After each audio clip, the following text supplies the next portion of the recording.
नाग्रिजुलियाव मैदेरनि उदखारजों गंथाम नखरा सिलिंखार गोबां धोन सम्पति खहा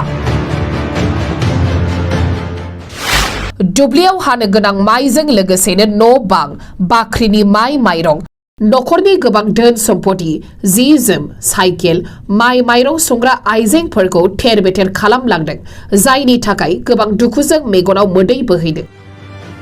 थांनाय हरनि समाव नाग्रिजुलिनि काटरबारि आरो खैरोगुरि बाल्टिंपार गामियाव हाग्रानि मैदेरा फैनानै गोबां सुबुंफोरखौ हालाय हाफाय खालामलांदों खैरोगुरि गामिनि सनेश्वर बर' मनज बर' सनाराम बर'नि नखरफोरखौ सिफायलांजोबनानै थानो आरो जानो गैयै थासारि खालामलांबाय नखरनि गोबां धोन सम्पति जि जोम साइकेल माइ माइरं संग्रा आइजेंफोरखौ थेर बेथेर खालामलांदों जायनि थाखाय गोबां दुखुजों मेगनाव मोदै बोहैदों आबाद फोथारनि माइफोरखौ गाग्लिनानै जालांदों गय बिफां आरो 3 बिगा खुसेर आबादखौ सिलिंखार खालामलांदों जायनि थाखाय दुखुथिया नखरा हाग्रानि मैदेरजों खहा खालामजानायखौ सुफुंनो सरकारनिफ्राय थाबैनो अनसुंथाइ मोननायखौ हास्थायदों आरो सरकारखौ खावलायदों सम सम बेफोरबायदि हाग्रानि मैदेरजों उदखार खालामबाय थानायाव गोबां रायजोफोरानो खहा जानांदों बेनि सायाव सरकारा गोख्रों राहा लानायखौ रायजोफोरा दाबि खालामदों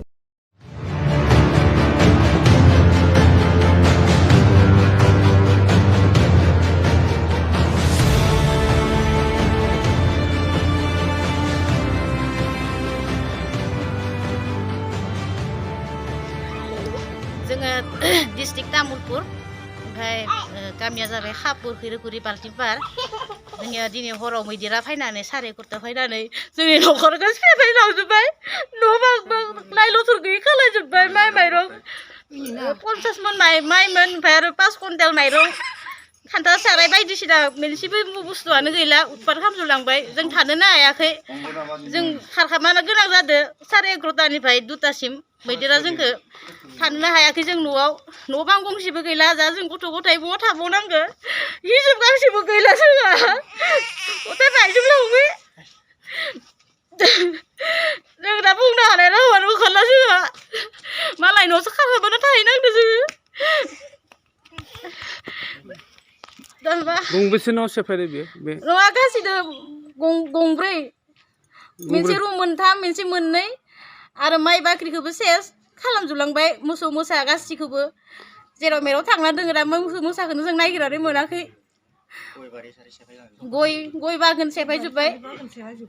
गासिखौबो सेफायजोबलांबाय जेबोआनो गैला न'आव दा ओंखाम संना जानो माइरंआनो गैला माइबो गैला ओंखाम संना जानोबो खान्था सारायबो गैला गाख्रुलांजोबदो नोंथांमोना फरेस्टखौ खौरां हराखैमोन नामा हरदोंमोन जोङो 11:30निफ्रायनो हरदोंमोन बिसोरो लेट जानानै थाब फैनो हायाखै 2 घन्टानि उनावसो फैदो कम्प्रिकातानि फरेस्टबोसो फैदो जोंनियाव नाग्रिजुलिनिफ्राय फैयाखै कम्प्रिकातानिसो फैदो न'आ बेयाव गंथाम न'खरथाम आरो न'खरसे न'खरथाम गासै न'खरथाम मा सेफायलांदों गासै न'खरसेयाव गंब्रै गासै माइ माइरं गासै 40-50 मनसो माइ दंमोन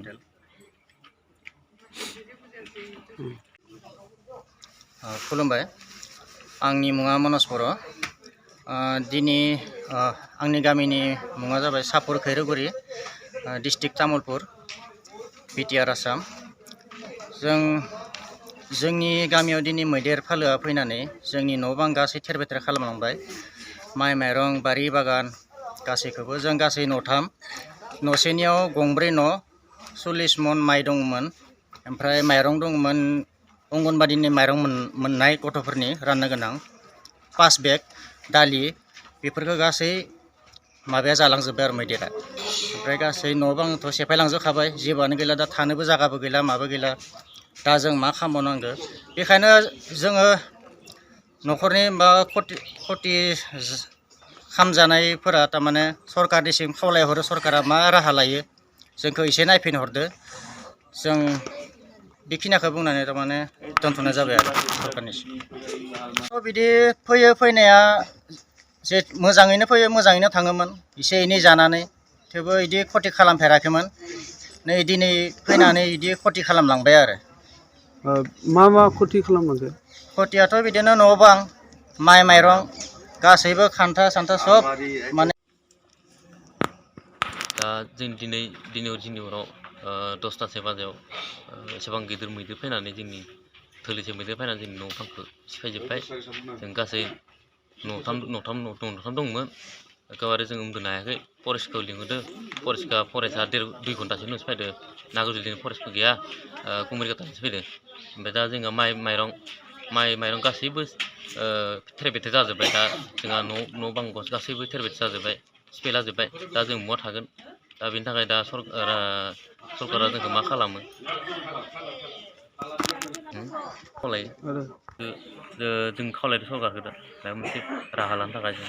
जोंनि पिपिआव फैनानै नायनांगौ